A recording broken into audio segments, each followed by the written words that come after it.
Eu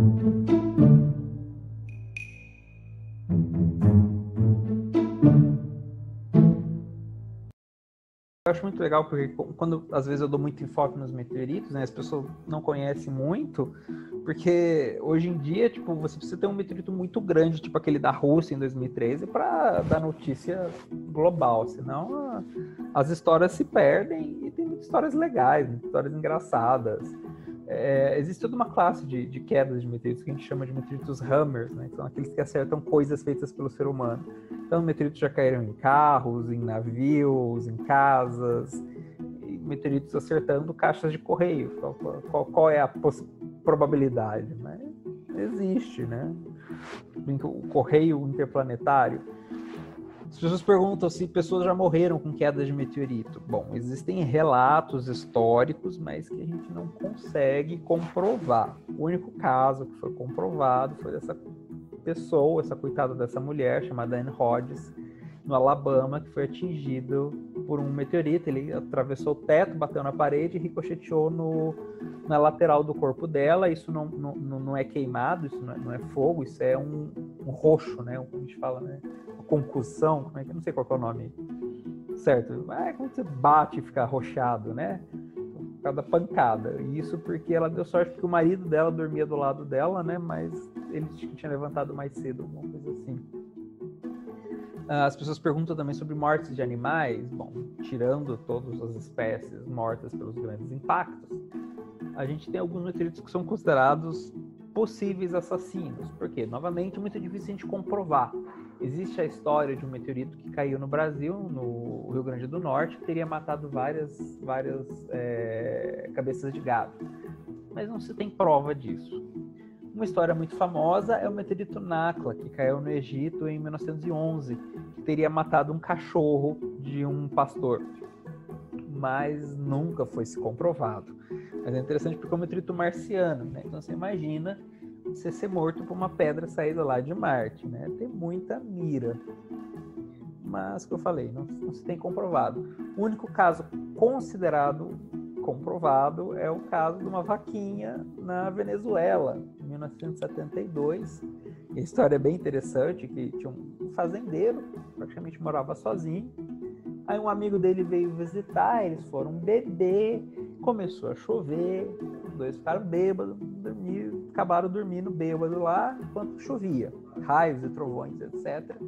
No outro dia, o amigo, né, deu uma recuperada, foi embora, e tá indo embora, ou eles veem uma vaca morta no campo, uma pedra do lado, que era estranho, porque eles tiram, né, as pedras para não machucar os bichos nem nada. E a vaca morta lá, o cara achou muito estranho, ele foi lá e fez um registro na polícia, né? Que aí, por isso que a gente tem o registro. A vaquinha foi enterrada, né? E a pedra ficou lá um tempão. Aí, depois de muito tempo, um geólogo lá visitando reconheceu que aquela pedra era um meteorito. Aí o cara resgatou lá a história e acharam lá. O cara tinha denunciado que a vaquinha teria morrido do lado da pedra. Algumas pessoas falam que ela poderia ter morrido por causa de um raio, né? Não se sabe, a vaca não foi feita autópsia. Mas é muito provável que a vaquinha tenha morrido com uma pedrada na Venezuela. Essa é a única história reconhecida de bichinhos mortos por meteorito. Meteoritos podem ser muito grandes, né? Mas existe um limite de tamanho. Acredita-se que qualquer coisa mais do que 100 toneladas, o meteorito, a resistência física do meteorito não aguente. Então, quando ele cai, ele bate, ele quebra, ele não vai ter resistência suficiente para ter mais do que 100 toneladas. Além disso, qualquer coisa muito maior do que isso começa a ter um impacto tão energético que a energia liberada vaporiza parte desse material. Por exemplo, aquela cratera lá no Arizona, 99% do material vaporizou. O que nós temos os meteoritos é uma fração da massa. Então, acredita-se que mais do que 100 toneladas não tenha como o meteorito resistir. Mas a gente tem o maior meteorito reconhecido hoje, tem 70 toneladas, ele foi encontrado na Namíbia, chama Roba, e até hoje ele está no mesmo lugar, porque meio deserto, ninguém conseguiu ir até lá retirar o material de lá. Daí ele uma escavadeira, um trator muito grande para conseguir içar ele. Então, criaram como se fosse um anfiteatrozinho para as pessoas poderem visitar. Esse, para mim, uma das melhores histórias, né? Que nem eu falei, no final do século XIX, começo do século XX, existia uma crença de que os meteoritos, que Marte, né, era habitado. Eu sugiro que vocês leiam o livro de astrobiologia que eu passei para vocês para mais detalhes. Mas, enfim, tinha-se um consenso, entre aspas, de que Marte era habitado. As pessoas realmente acreditavam naquilo. E, de repente, caiu um meteorito em Lesves, que é eu não sei se assim pronuncia, mas é na Bélgica, 1900 e bolotinha. E, como eu falei, alguns meteoritos têm um formato aerodinâmico. Eu achei a foto desse fragmento, desse meteorito, mas o fragmento maior, que era cheia dessas marcas, eu não achei a foto. Mas eles levaram para um observatório lá na Bélgica. Começa que, tipo, tinha 2 pessoas arando um campo e os fragmentos caíram a poucos metros das pessoas. Uma das pessoas, inclusive, desmaiou de susto. E eles levam, então, esse fragmento maior, cheio desses reicmaglípticos, né, por causa da entrada na atmosfera, para esse observatório na Bélgica. E a grande conclusão desses astrônomos era que era uma pedra jogada pelos marcianos como uma forma de se comunicar com nós, terráqueos. Então, eles tentaram até decifrar o que seria, tipo, essa pedra de Roseta marciana, né, tentar decifrar o que seria essa comunicação. E essa história chega até a ser publicada no New York Times, depois ela é desmentida por astrônomos americanos, tal, tem toda uma crítica, mas acreditava-se que os marcianos estavam tentando se comunicar com a gente. Existiu também o meteorito que, por pouco, não deu origem a uma guerra. Na verdade, pelo menos esse é conhecido. Possivelmente no passado, mais meteoritos possam ter causado guerras, mas essa quase causou o começo precipitado da Primeira Guerra Mundial. Em 1908 já existia uma tensão muito grande entre a Iugoslávia e a Itália, ali na região onde hoje é a Eslovênia. E bem na fronteira da Eslovênia com a Itália, né, porque a Eslovênia era parte da Iugoslávia, e cai então esse meteorito na Eslovênia, e percebam que ele tem um formato levemente arredondado, como se fosse um rabinho, né? Então as pessoas acreditavam que poderia ser uma bala de canhão atirada pelos italianos. Houve um aumento de tensão muito grande e quase que isso precipitou aí o começo da Primeira Guerra Mundial, que depois aconteceria em 1914 e que quase que começou em 1908 aí pela queda desse meteorito. Então, meteoritos fazem parte da nossa história. O meteorito da Rússia, né, o meteorito Chelyabinsk, que até alguns anos as pessoas lembravam, agora essas pessoas muito novinhas, que já 2013, 7 anos atrás, as pessoas novas não lembram, mas na época foi assim um caos muito grande, porque foi um fragmento muito grande, uma queda muito grande que aconteceu. Vale destacar que a Rússia é famosa por quedas muito grandes, né? Em 1908 tem o evento de Tunguska, que foi causado provavelmente por um corpo muito frágil, não se sabe, algumas pessoas falam que talvez seja um fragmento de cometa, outros falam que era um fragmento de asteroide, né, um condrito, mas muito frágil, já todo quebrado por impactos anteriores. E aí vocês têm uma ideia. Então, Tunguska, 1908, o fragmento ele estoura na atmosfera, agora como uma rocha explode. A atmosfera freia a frente do fragmento, só que o bumbum, por causa de inércia, continua com toda a velocidade. Então ele vira uma panqueca, ele espreme, vira uma panqueca, você aumenta demais a área. Aí quando você tem uma área muito grande, mais rapidamente a energia cinética é transformada em energia térmica e isso expande como se fosse uma explosão. E foi devastado aí, acho que 2.000 km² de floresta. Sem contar que o material, a fumaça, né, o material que ficou suspenso na atmosfera, orbitou a Terra, ficou na atmosfera por muito tempo, ficou rodando ali pelas dinâmicas meteorológicas da área. Inclusive, era possível ler um jornal em plena meia-noite em Londres, porque essa nuvem refletia a luz do sol, porque era em altíssima altitude, num ponto que, como era verão, por causa da inclinação da Terra, essa região na atmosfera era iluminada por bastante tempo, refletindo a luz do Sol, e você conseguia ler um jornal no meio de Londres, no meio de meia-noite. Então, Tunguska foi um corpo muito grande. Aqui do lado, o fragmento que deu origem àquela cratera no Arizona, só que a diferença é que aqui era rochoso, aqui era metálico. E um material metálico muito mais resistente chegou até o chão. Em 42, tem uma queda muito grande de material metálico também, no extremo leste da Rússia, quase na fronteira ali com a Coreia, na região dos montes de Tsikotchalin, formando várias crateras. E a gente tem a queda do Chelyabinsk também na Rússia, tudo acontece na Rússia, em 2013, que era um corpo muito grande, quase 20 metros de diâmetro. Para vocês terem uma ideia, o Roba, né, que era aquele meteorito, o maior fragmento em solo que nós temos, é esse pedacinho aqui. Esse daqui era o Chelyabinsk antes de entrar na atmosfera.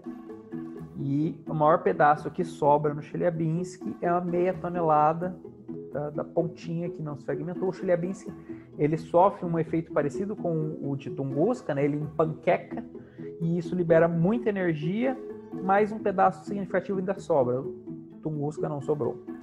E essa explosão, mesmo a 30 km de altitude, foi muitas vezes maior do que a energia liberada pela bomba de Hiroshima. Eu acho que quase 20 vezes maior, acho que foi 440 toneladas, equivalente a 440 toneladas de dinamite, alguma coisa assim, 440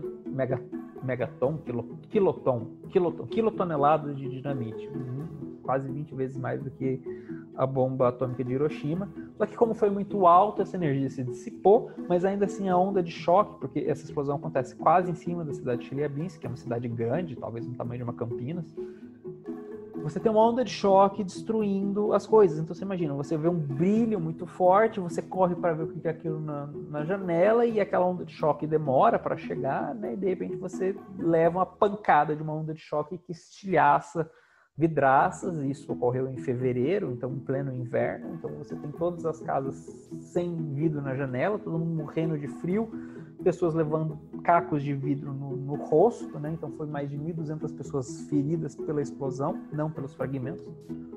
Então foi um caso emblemático de lembrar que essas coisas acontecem e que a queda de corpos grandes não é uma questão de se, é uma questão de quando.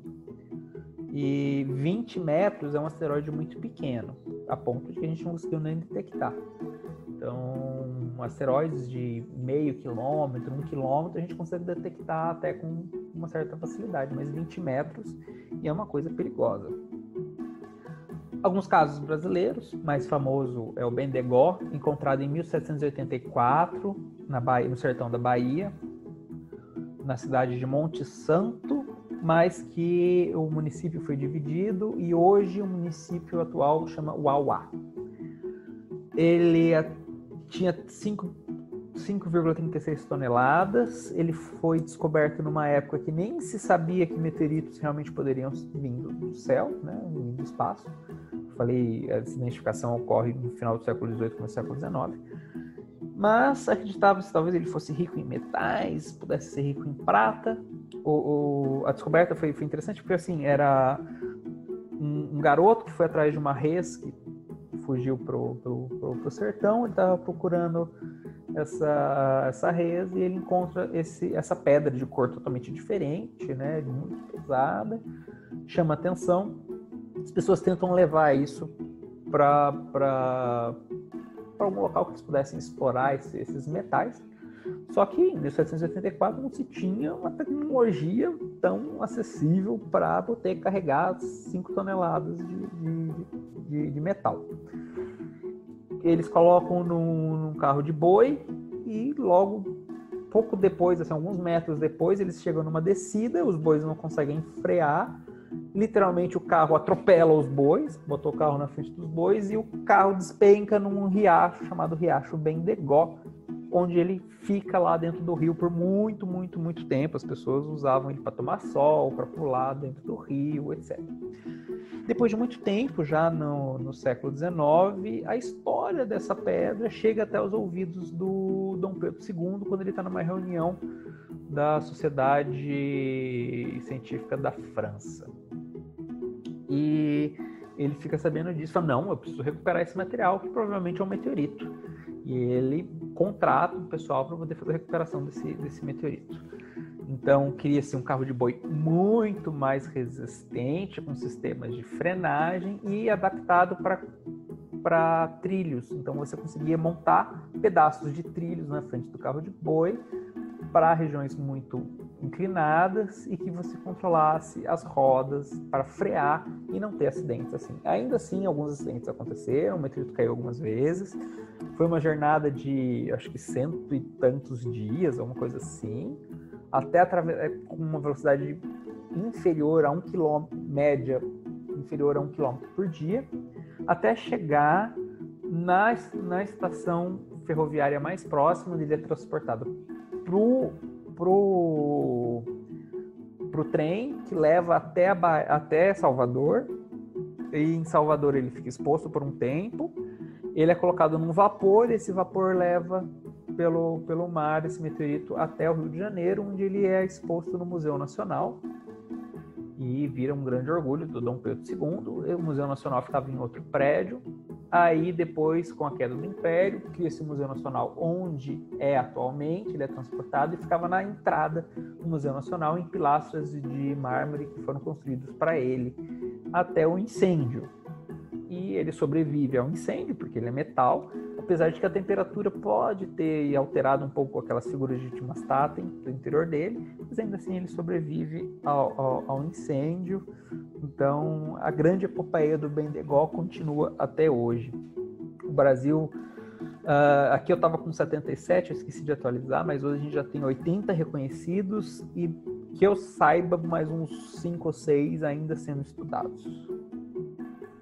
Lembrando que o mundo aí tem mais de... Esqueci de atualizar também, hoje já passou de 65 mil meteoritos conhecidos.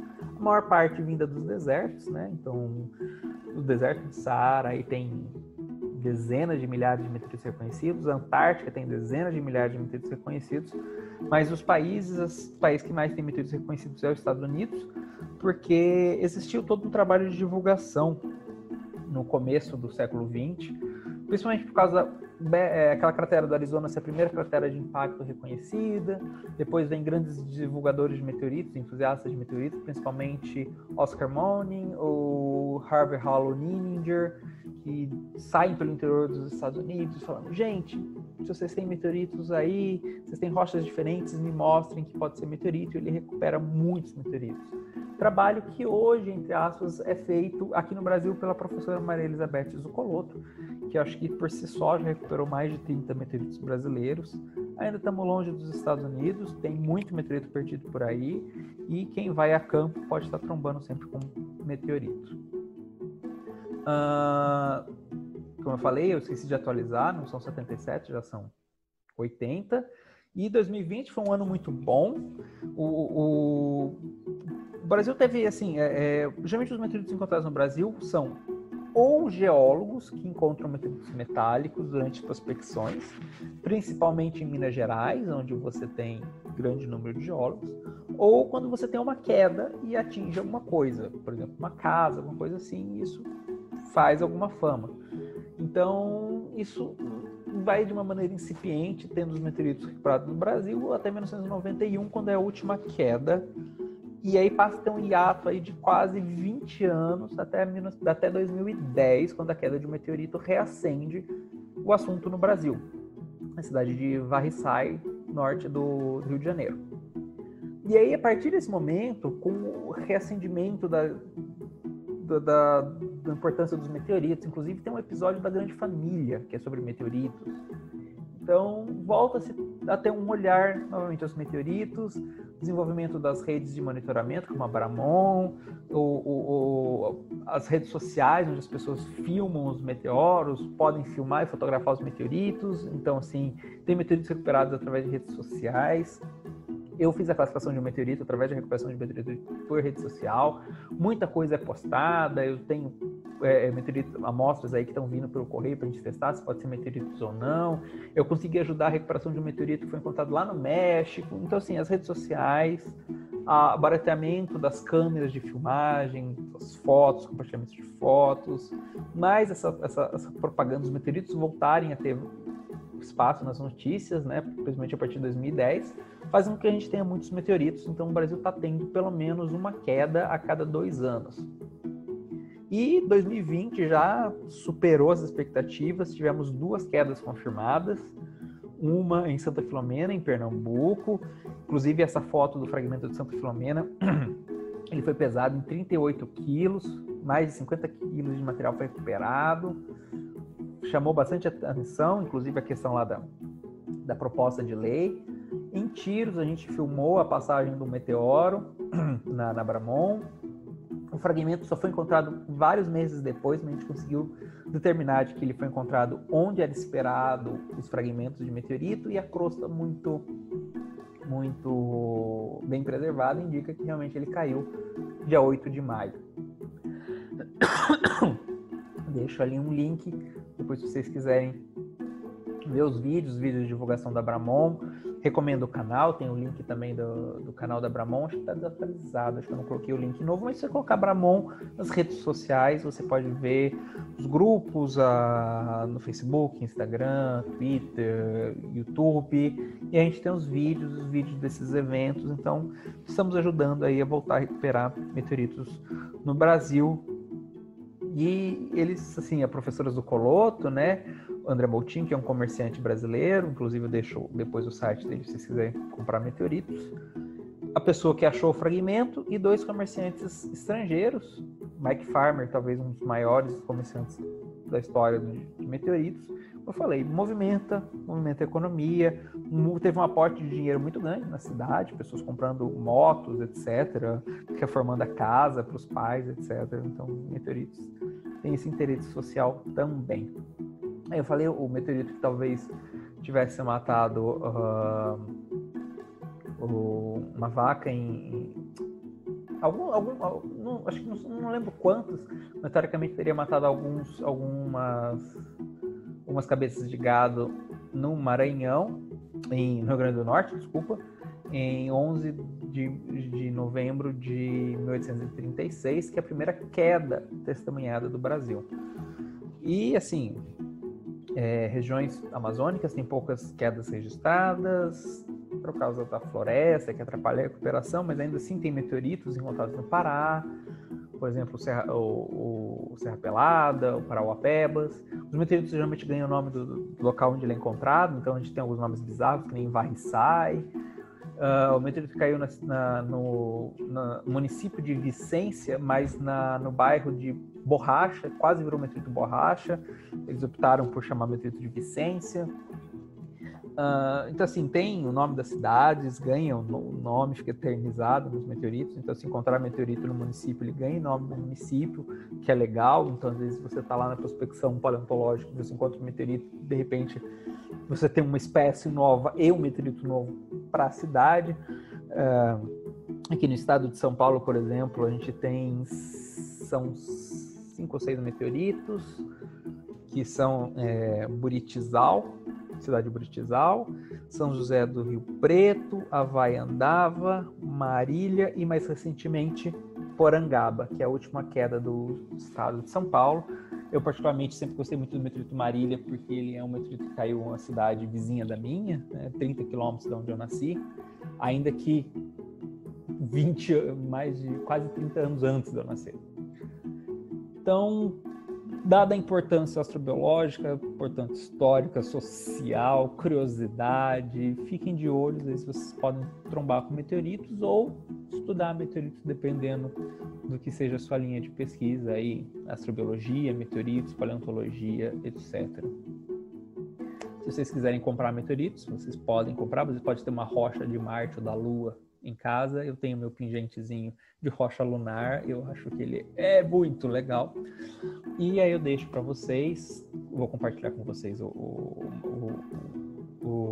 apresentação, e vai ter também o vídeo, né? Então vocês podem ver aí os links onde comprar meteoritos no Brasil, fora do Brasil, encontrar pessoas que comercializam identificam, etc., que lidam com meteoritos no Facebook, outros grupos de discussões, etc. E é isso, não é barato. Alguns são baratos, outros nem tanto. Da Lua e de Marte são caros, mas são coisas legais para se ter, inclusive até, por que não, algo ou curioso ou até que possa despertar, como a gente fazia muita divulgação lá em São Carlos, né, lá na UFSCar em São Carlos, a gente levava os meteoritos do professor Marcelo para a rua, mostrar para as crianças, despertar interesse, curiosidade. Existem possibilidades de pesquisa, etc. Se alguém quiser perguntar, quiser falar mais coisas, tanto da parte de curiosidades quanto da parte de possibilidade de pesquisa em si, também fico aberto. E agora é o fim. É isso. Nossa, Pani, muito obrigada pela aula que você deu, foi muito legal. Eu vou disponibilizar para o pessoal, eu não disponibilizei antes sua apresentação para não dar spoiler, né? Eu só enviei os materiais que você falou, né, para eles lerem e tal, para subsidiar. E, nossa, muito bom mesmo. Antes de abrir para o pessoal fazer pergunta, eu vou avisar aqui, gente, como a gente está com um problema no link do Zoom, que eu coloquei para a semana inteira, amanhã cedo eu vou mandar o link que a gente vai usar, tá certo? E daí talvez eu tenha que ficar mandando todo dia. Eu vou mandar lá pelo Discord, na parte que está escrito recados. Então eu entro lá, mando às 8h15 e já fico online para ir aceitando vocês ali no canal, tá? Do Zoom. Daí todo dia eu vou fazer isso, vou criar um link novo. Infelizmente não está funcionando esse link que dura para sempre. Alguém mais quer fazer alguma pergunta?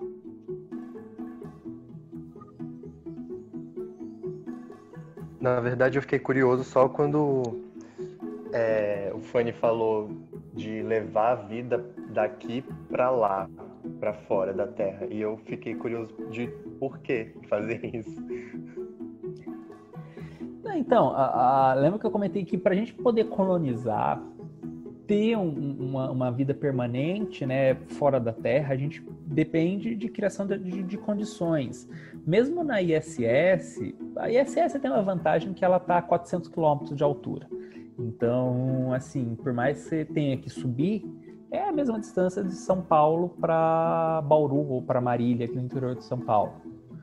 Então, não é um caminho muito longo. Você consegue ter um aporte de comida, aporte de materiais, aporte de tudo saindo aqui da Terra. E se der qualquer chabu, eles entram numa nave e despencam aqui e a ISS que se vira lá em cima. Então, se a gente quer ir além do que o nosso quintalzinho aqui, porque 400 km não é nada, a gente precisa criar ambientes que sustentem a vida. E para a gente criar esse tipo de ambiente de sustentação de vida, a gente depende da interação que a gente tem.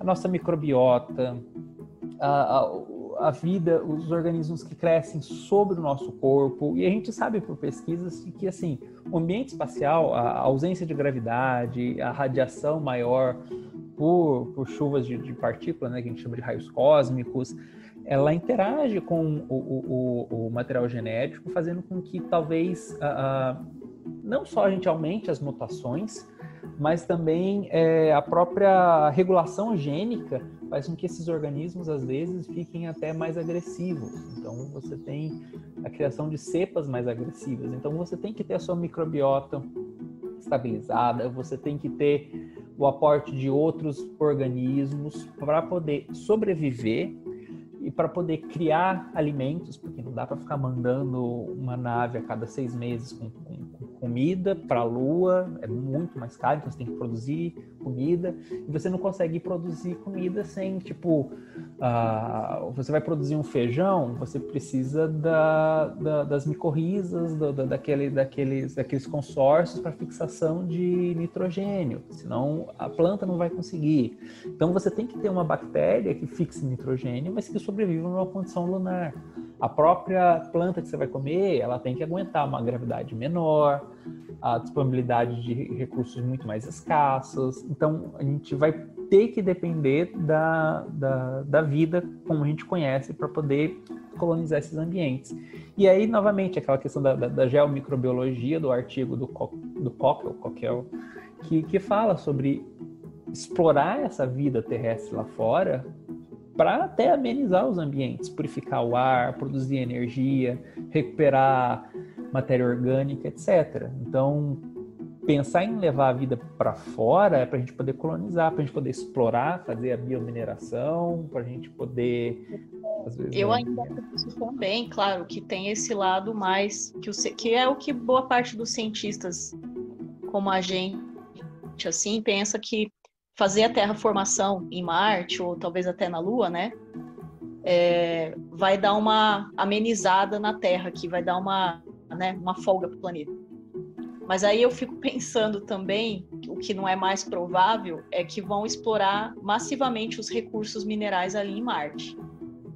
E é por isso que talvez tenha esse direcionamento ali para a terraformação, para o pessoal conseguir fazer uma base ali e explorar tudo que dá para ser explorado em termos em minerais mesmo, né? Em Marte, não sei.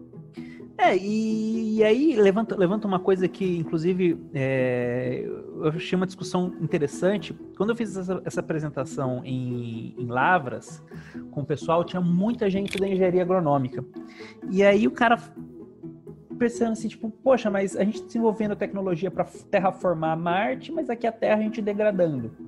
Aí você pensa, por exemplo, das regiões do Nordeste, que você já teve uma degradação muito grande, que você teve uma formação, por exemplo, de crostas ferruginosas, de materiais ricos em areia, etc., que inviabilizam a plantação direta lá no Nordeste.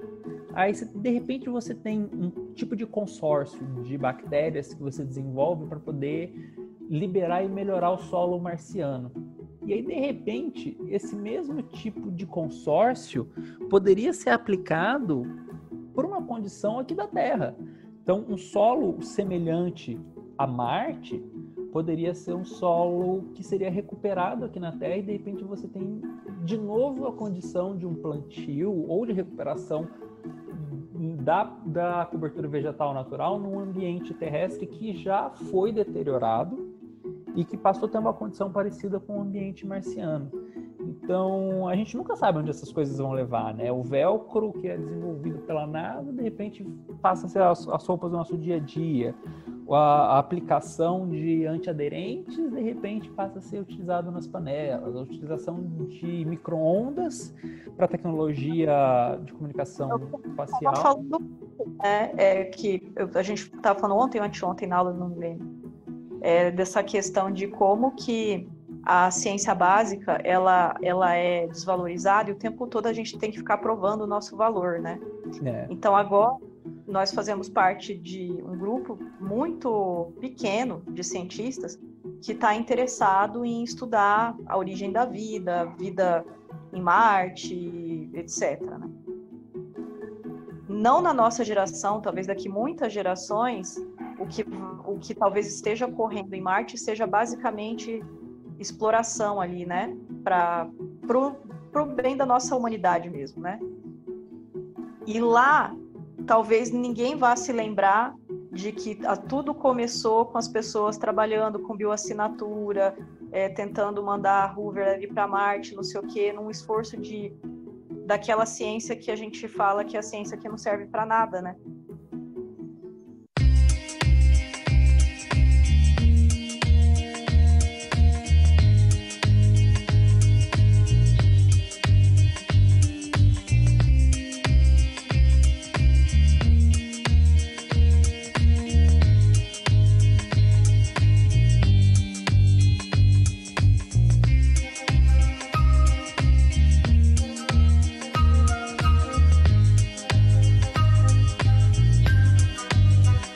Inscreva-se no nosso canal para receber mais conteúdo sobre a pesquisa em paleontologia no Sudeste brasileiro.